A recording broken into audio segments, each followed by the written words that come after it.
마지막 장은 어떤 내용이냐면 지금 현재 이스라엘 백성들이 포로로 잡혀 있잖아요.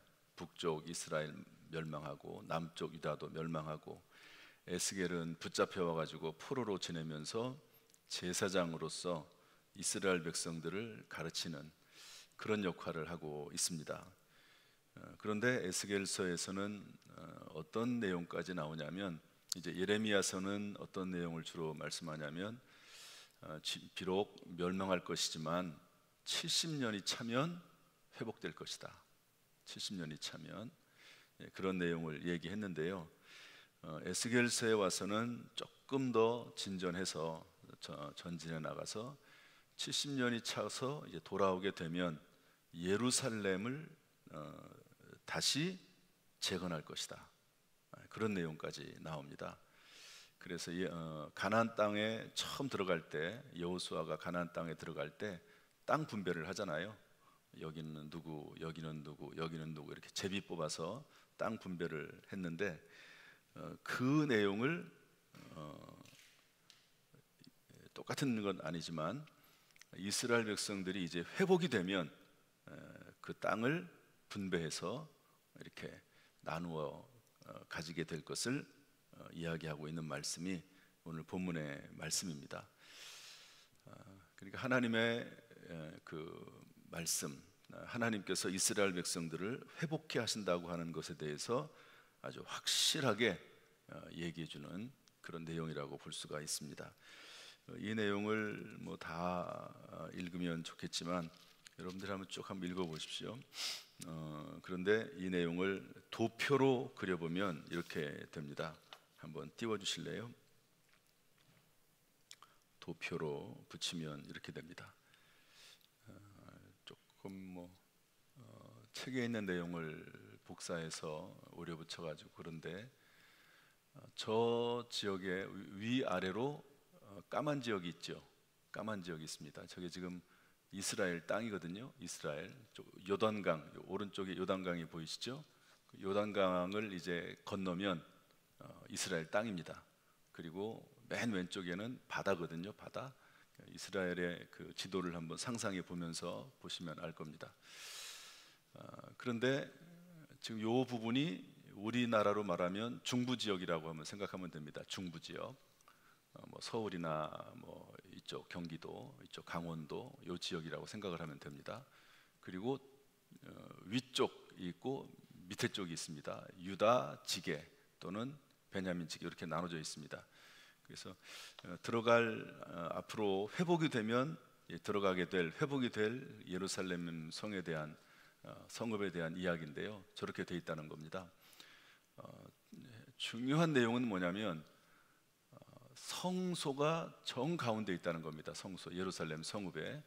그래서 성소를 중심으로 해서 위는 레위인을 위한 땅이 있고 아래로는 백성들이 사는, 그러니까 성소가 있고 성전이 있고, 그리고 위로는 레위인들이 사는 땅이 있고 밑으로는 백성들이 사는 땅이 있다는 거예요. 누구든지 와서 살 수 있습니다.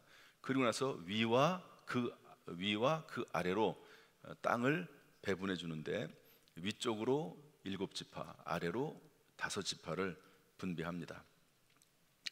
그리고 나서 왕의 땅이 양쪽에 있어요. 왕의 땅이. 이게 좀 독특하죠.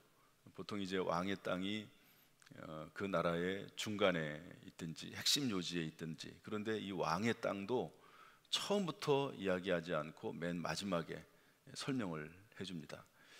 왜냐하면 이스라엘 백성들이 멸망할 때 왕들이 제대로 하지를 못했습니다. 왕들이 우상 숭배하는 거 방조하고, 본인이 앞장서서 우상 숭배하고, 제사장을 돕지 않고 제사 업무라든지 예배 업무에 소홀히 하고, 뭐 소홀히 했다기보다도 우상 숭배에 앞장섰으니까요, 왕들이. 그래서 거기에 대한 부분일 수도 있지만 어쨌든 왕이 필요하죠. 그래서 왕의 땅이 양쪽에 이렇게 있도록 그렇게 되어 있습니다. 위로는 이 왕의 땅은 예루살렘 성읍에 해당이 되지 않습니다. 이것도 독특하죠. 왕의 땅이 있는데 왕의 땅이 성읍 바깥에 있는 그런 형태를 가지고 있습니다. 그래서 이 전체가 2만 5천 척 예루살렘 성읍이 제사장을 위한 땅과 레위인을 위한 땅과 그리고 성읍 기지, 성과 성읍 기지 이래서 전부 2만 5천 척 위 아래 왼쪽 오른쪽 모두 2만 5천 척으로 정사각형으로 되어 있다 하는 그런 내용입니다. 자, 이것이 이제 새로 회복이 될 예루살렘 성의 모습인데요. 이 성의 내용을 우리가 살펴보면은요, 먼저 48장 우리 1절부터 7절 말씀, 또 그 다음에 48장 23절부터 29절 말씀이 쭉 나오는데 이 내용들이 공통적으로 나오는 단어가 있습니다. 그게 뭐냐면 우리 1절 말씀 한번 읽어보겠습니다. 다시 한번 이왕 읽는 김에 읽지 않았던 우리 23절 말씀 한번 읽어보겠습니다. 23절부터 29절까지 한번 쭉 같이 읽어보겠습니다. 다 같이 읽어보죠. 시작. 그 나머지 모든 지파는 동쪽에서 서쪽까지는 베냐민의 몫이요 베냐민 경계선 다음으로 동쪽에서 서쪽까지는 시므온의 몫이요 시므온 경계선 다음으로 동쪽에서 서쪽까지는 이사갈의 몫이요 이사갈 경계선 다음으로 동쪽에서 서쪽까지는 스불론의 몫이요 스불론 경계선 다음으로 동쪽에서 서쪽까지는 갓의 몫이며 갓 경계선 다음으로 남쪽 경계선은 다말에서부터 무리바 가데스 셈에 이르고 애굽 시내를 따라 대해에 이르나니 이것은 너희가 제비 뽑아 이스라엘 지파에게 나누어 주어 기업이 되게 할 땅이요 또 이것들은 그들의 몫이니라 주 여호와의 말씀이니라. 아멘. 계속해서 반복해서 나오는 말이 어떤 말이냐면 몫이라고 하는 말입니다. 몫. 다시 말해서 회복된 하나님의 백성들에게 한 지파도 빠짐없이 심지어 제사장에까지 원래 제사장 가나안 땅에 들어갈 때는 제사장 몫은 없었거든요. 레위 지파는 땅을 분배하지 않고 여기저기 흩어져 살았습니다. 그런데 아예 이번에는 레위인들의 땅도 하나님이 주시고 제사장의 몫의 땅도 하나님이 딱 주셔서 거기에서 살도록 하시는데요. 여기서 알 수 있는 내용은 뭐냐면 하나님의 자녀, 하나님의 백성들에게 주시는 몫이 있다 하는 그런 말입니다. 이 몫이라고 하는 말을 히브리어 말로 헬레크라고 하는 단어를 쓴대요. 그런데 이것은 목, 할당, 분깃, 영토 이런 말입니다. 하나님께서 하나님의 백성, 하나님의 자녀들에게 그 지파에 맞게 적절하게 합당하게 몫을 딱 정해 주셔서 그 안에서 살도록 하셨다 하는 그런 내용입니다. 이 성경을 쭉 읽다 보면은요, 몫이라고 하는 말이 나와요. 할당이라고 하는 그런 내용이 나오는데 이것을 우리 신약 시대의 개념으로 좀 정의를 내리면서 하나님께서 우리에게 어떤 경우에 어떤 몫을 주시는가, 어떤 분깃이나 할당이나 영토를 주시는가 하는 것을 알 수가 있습니다. 제일 먼저 성경을 보면은요, 승리자에게 분배되는 전리품으로서의 몫이 있습니다. 승리자에게. 그래서 이스라엘 백성들이 전쟁에 나가서 승리하면 그것을 군인들이나 또 그 군인들은 아니더라도 백성들에게 분배해 주거든요. 분배하는 전리품이 있습니다. 승리자에게 분배되는 전리품이죠. 이것을 영적으로 해석하면은 영적 싸움에 승리하는 또는 이 세상에서 승리한 자에게 주시는 하나님의 상급, 멸관 또는 전리품들이 있다 하는 것을 알 수가 있습니다. 에베소서 6장 10절부터 20절 말씀 보면 영적 싸움에 대한 이야기가 나오거든요. 우리의 싸움은, 우리의 씨름은 혈과 육에 대한 것이 아니고 하늘에 있는 악한 영들과의 싸움이다 말씀하시면서 전신갑주를 입어라, 말씀으로 검을 삼아라, 그리고 기도와 간구로 해라. 자기 자신을 위해서 기도하고 성도들, 교회를 위해서 기도하고 말씀 사역자들을 위해서 담대히 하나님의 말씀을 전할 수 있도록 기도해라. 이것이 우리에게 있어서 영적 싸움이라고 설명을 해주고 있거든요. 따라서 저나 여러분이나 다 영적 싸움을 하는 사람들입니다. 영적 싸움, 그냥 눈에 보이는 그런 싸움을 하는 것 같지만 그러나 실제로는 하늘에 있는 악한 영과의 싸움, 끊임없이 지금도 우리 가운데 우리를 넘어뜨리기 위해서 우는 사자처럼 달려드는 악한 영과의 싸움이죠. 그 싸움에서 우리가 승리해야 되고, 그 영적 싸움에서 승리하는 자에게 주시는 하나님의 몫이 있다, 할당이 있다, 상급이 있다는 것을 알 수가 있습니다. 구원은 철저히 하나님의 은혜로 받습니다. 믿음으로 선물로 받죠. 그러나 이 땅에서 또 내세에서 받는 상급은 영적 싸움에서 승리한 자들에게 주시는 하나님의 상급입니다. 오늘도 이 상급을 이 싸움에서 승리하기 위해서, 이 영적 싸움에서 승리하기 위해서 저와 여러분이 이 새벽을 깨워서 나온 줄로 믿습니다. 두 번째로 성경 안에서 보면은요, 제사장들에게 주어지는 제물이 있습니다. 제물. 이것은 전리품을 헬레크, 할당, 분깃으로 하지만 제사장들에게, 일반 백성들은 열심히 땀을 흘려서 그 소산물을 얻지만 제사장들에게 나누어지는 제물이 있습니다. 이것은 목회자를 의미하는 것은 아니고요, 전체 오늘날 왕같은 제상으로 부르신 모든 성도들에게 의미한다고 볼 수 있습니다. 이것도 비슷하긴 하지만 영적 사역에 대한 상급이라고 볼 수 있습니다. 아까는 영적 싸움에서 이기는 자에게 주시는 전리품이라고 하면, 이것은 영적 사역을 열심히 감당하는, 영적 사역에 충성을 다해서 감당하는 사람에게 주시는 상급입니다. 그 직분과 사명과 은사에 따라서 직분과 사명을 감당할 때 주시는 하나님의 상급이죠. 본문에 그 예가 나와 있는데요, 한번 보도록 할까요? 11절 말씀인데 한번 보겠습니다. 48장 11절 말씀인데 한번 다 같이 읽어보겠습니다. 시작. 이 땅을 사독의 자손 중에서 거룩하게 구별한 제사장에게 돌릴지어다. 그들은 직분을 지키고 이스라엘 족속이 그릇될 때에 레위 사람이 그릇된 것처럼 그릇되지 아니하였느니라. 땅의 예물 중에서 그들이 예물을 받을지니 레위인의 접경지에 관한 가장 거룩한 예물이니라.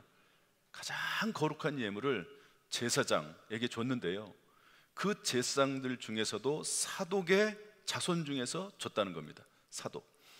무슨 의미냐면, 이스라엘 백성들이 다 죄를 범하고 우상 숭배하고 뿔뿔이 흩어지고, 심지어 레위인들도, 말씀 사역을 감당하는 레위인들도, 오늘날로 말하면 교역자들이거든요. 교역자들도 다 뿔뿔이 흩어졌습니다. 그 사명을 감당하지 않는 거예요. 그런데 유독 사독의 자손들만은 그 직분을 지키고, 여기 이렇게 되어 있잖아요. 11절 보면 그들은 직분을 지키고, 심지어 레위 사람들이 그릇된 것처럼 그릇되지 아니하였느니라. 성경은 기록을 하고 있습니다. 그릇되지 않았다. 하나님이 다 보고 계신 거죠. 모든 백성들이 부패하고 하나님을 떠나고, 심지어 제사장들까지도, 레위인들까지도 하나님을 떠났는데, 이 사독의 자손들만은 직분을 지키고, 그리고 그릇되지 않은 거예요. 잘못 그 직분을 벗어나지 않은 겁니다. 하나님이 그것을 지켜보셨다 하는 것이고, 거기에 맞게 하나님께서는 그 나라가 회복이 된 다음에 사독에게, 제사장의 백성들로 하여금 땅을 아예 할당시켜서 그 땅을 주도록 그렇게 허락했음을 볼 수가 있습니다. 여러분, 저나 여러분이나 영적 싸움을 하는 사람이니까 그 싸움에 승리할 때 주시는 전리품들이 있습니다. 또한 우리는 왕같은 제사장들이거든요. 각자 직분들이 있습니다. 은사에 맞게 사명들이 있는 것이죠. 그 사명을 감당할 때 주시는 하나님의 상급, 특별한 상급이 있다 하는 것을 알려주고 있습니다. 사도 바울은 나의 달려갈 길을 내가 다 마쳤다. 따라서 나에게 의의 면류관이 예비되어 있다. 이것은 나만 위한 것이 아니라 하나님의 나라와 하나님의 상급을 사모하는 모든 자들에게 주어지는 것이라고 설명을 하고 있습니다. 이 새벽에 나와서 기도하고 힘들고 어려움 가운데서도 불구하고 사명을 감당하는 그 사명은 결코 헛되지 않은 분명한 하나님의 상급과 면류관에 있는 그런 사명인 줄로 믿습니다. 그 다음에 성경 안에서 볼 때 어떤 헬레크, 할당이나 분깃이냐, 이 전도서에 나와 있는 이런 면도 있는데요, 전도서 3장 20절은 뭐라고 되어 있냐면, 자기 일에 즐거워하는 것이 사람의 분복이라고 되어 있습니다. 자기 일에 즐거워하는 것. 어떤 사람들은 자기 일을 하면서도 억지로 마지못해서 하는 경우도 있습니다. 뭐 교회 일도 교회 일이지만 세상 일도 마찬가지입니다. 어차피 교회 일이든 세상 일들은 다 일을 하며 살게 되어 있지 않습니까? 그런데 어떤 사람은 그냥 마지못해서 죽지 못해서 하는 경우가 있고, 그 일을 하면서 즐거움으로 하는 사람들이 있는데, 이것이 하나님이 그에게 주신 상급이요 면류관이요 분복이라고 성경은 설명을 해주고 있습니다. 또한 전도서 9장 9절에 뭐라고 되어 있냐면, 헛된 평생의 날에 사랑하는 아내 또는 남편, 자녀, 가족과 함께 즐겁게 사는 것, 이것이 하나님이 주신 분복이랍니다. 하나님이 어떤 사람에게는 그런 복을 주신대요. 어떤 사람은 열심히 노력해도 그 복을 누리지 못하는 사람이 있는데, 어떤 사람에게는 이런 분복을, 하나님 복을 나누어 준다고 설명을 하고 있습니다. 또 전도서 5장 18절에 이런 말씀이 있습니다. 평생 먹고 마실 수 있으며 수고의 낙을 누리는 것. 여러분, 저나 여러분이나 수고하지 않습니까? 뭐 어떻게 보면 이 새벽에 나오는 것도 수고스러운 일입니다. 이게 비가 오는데 뭐 안 나올 수도 있죠, 평소에 나왔다 하더라도. 그런데 그럼에도 불구하고 이 새벽 시간에 나와서, 비가 오는데도 불구하고 주의 전에 나와서 열심히 수고합니다. 어떤 분은 기도를 노동이라고 표현한 분이 있습니다. 아주 유명한 책이거든요. 기도는 노동이다. 노동의 면도 있거든요. 여러분, 노동을 그냥 자기 마음대로 하고 싶을 땐 하고 하기 싫을 땐 안 하고 그렇습니까? 노동이라고 하는 것은 힘들어도 땀 흘려도 해야 되는 게 노동이거든요. 그런 면에서 기도를 노동이라고 표현한 분도 있습니다. 책 제목이 아예 그렇습니다. 여러분, 예수님께서 겟세마네 동산에서 기도할 때 그 떨어지는 땀방울이 핏방울처럼 됐다고 기록을 하고 있거든요. 노동이에요, 노동. 그것이 기도입니다. 그런데 그 수고, 그렇게 열심히 우리가 수고하지 않습니까? 평생에 수고하면서 살 겁니다. 하나님 나라에 들어갈 때까지는 아마 그 노동, 쉬는 것이 중단되지 않을 겁니다. 그런데 그 수고의 낙을 누릴 수 있는 것, 그래서 평생 먹고 마실 수 있는 것, 이것이 하나님에게 나누신 분복이라고 성경은 기록을 하고 있는 것이죠. 할당 있다는 겁니다. 할당. 지금 이스라엘 백성들이 70년 동안 고생을 하고 있지만, 그러나 때가 차면, 70년이 차면 다 회복이 될 것이다. 회복이 되면 정말 수고했던 사독 그 가문들에게는 특별한 땅이 분배가 될 것이고, 12지파도 전부 각자에게 맞는 땅이 분배가 될 것이고, 어떤 사람은 예루살렘 성전 가까이에 있는 사람이 있고 멀리 떨어져 있는 사람도 있다. 그러면서 각자에 맞는 하나님의 상급과 면류관이 있음을 성경은 얘기해주고 있습니다. 그러면서 이 내용을요, 이 에스겔서 맨 뒷부분에 가면 이것을 놀랍게 발전시켜 나가는데요, 이것을 제가 내일 한번 더 이야기를 하려고 합니다. 마지막을 이게 이런 말씀이구나 할 정도로 우리에게 주신, 그냥 언뜻 지나가면은 아무런 말씀인 거 아닌 것 같은데도 이 말씀 우리에게 주는 의미가 참 큽니다. 이 말씀을 살펴보도록 하고요. 어쨌든 오늘은 하나님의 자녀, 하나님의 백성들에게 주시는 분명한 몫이 있다. 사독의 예를 들어서 분명하게 확실하게 말씀하셨음을 알 수가 있습니다. 사랑하는 성도 여러분, 따라서 이런 하나님의 분복, 하나님이 우리에게 예비하신 몫이 있음을 분명히 믿고 믿음 안에서 살아갈 수 있기를 주님의 이름으로 축복합니다. 말씀으로 길을 찾고 기도로 힘을 얻어서 실천하는 가운데 이런 복을 누리며 살아가는 저와 여러분 될 수 있기를 주님의 이름으로 축복합니다. 할렐루야. 기도하겠습니다.